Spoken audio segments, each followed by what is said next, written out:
If the past 15 months have taught us anything, it is just how much we depend on each other, even more than we ever knew or realized. We yearn to be part of a community, to see and to interact with each other, to celebrate life's victories and milestones, and to come together in support of each other in times of grief and in mourning.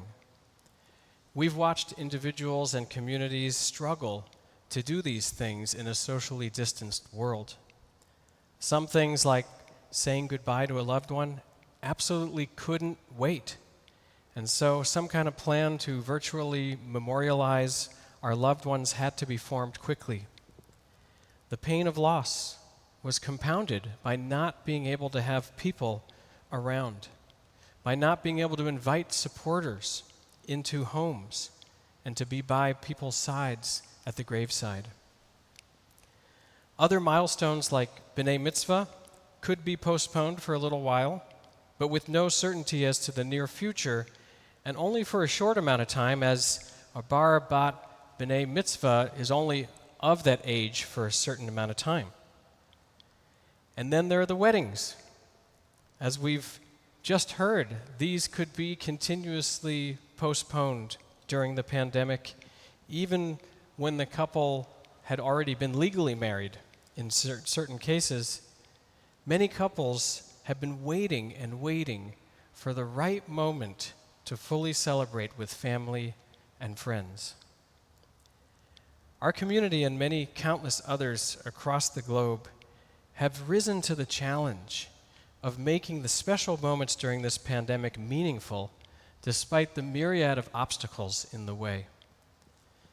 But we know that while we and others were doing our best, there's often no replacement for being right there with our friends, our family, our community, physically there. We do see glimmers of hope now. It would seem that with the high rates of vaccine adoption, the lowering infection rates across many countries, and the loosening of restrictions in many places, that we may finally be emerging from this strange, frustrating, and often sad situation. And now many of us have a second chance to do the things that we either missed or postponed during this past year.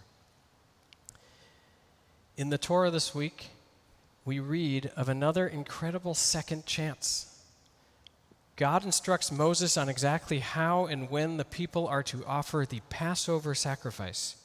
This was one of the most important ways that the people could show their gratitude to God for delivering them from bondage in Egypt. God instructs them to perform the ritual in the first month on the 14th day. However, in the portion we learn about some people who cannot make the offering because, as the Torah puts it, they are ritually impure. These people approach Moses and they speak up for themselves. They say, yes, we are ritually impure, but why should we be excluded from bringing the offering? Or in other words, we don't want to miss out. This can't be our only chance to participate. Moses is moved and brings their request to God, who then makes an exception for these people who can't bring the sacrifice.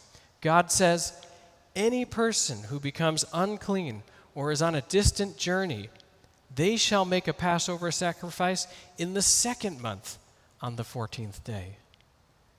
Now, this is incredible for a couple of reasons. It's a very rare instance in the Torah when we see the people actually changing God's mind about how something should be done. And the second, it's the only example of a holiday in which we have a second chance to observe and perform. And as I speak now, seeing our sanctuary definitely more full than it was this time last year, and having begun to hear stories from you about seeing dear ones perhaps for the first time, and seeing the relief and joy in your eyes that we can finally be together in this space after so long. I too see the second chance that we have been given. And there's great compassion in the opportunity to be together again. Just like the people's plea to perform the sacrifice is heard by God, we feel that our yearning to break the barriers of distance and loneliness is now heard by a compassionate Spirit. But there's great responsibility here too. We've been given a second chance.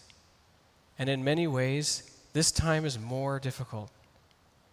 We have to try even harder because now we know exactly what is at stake.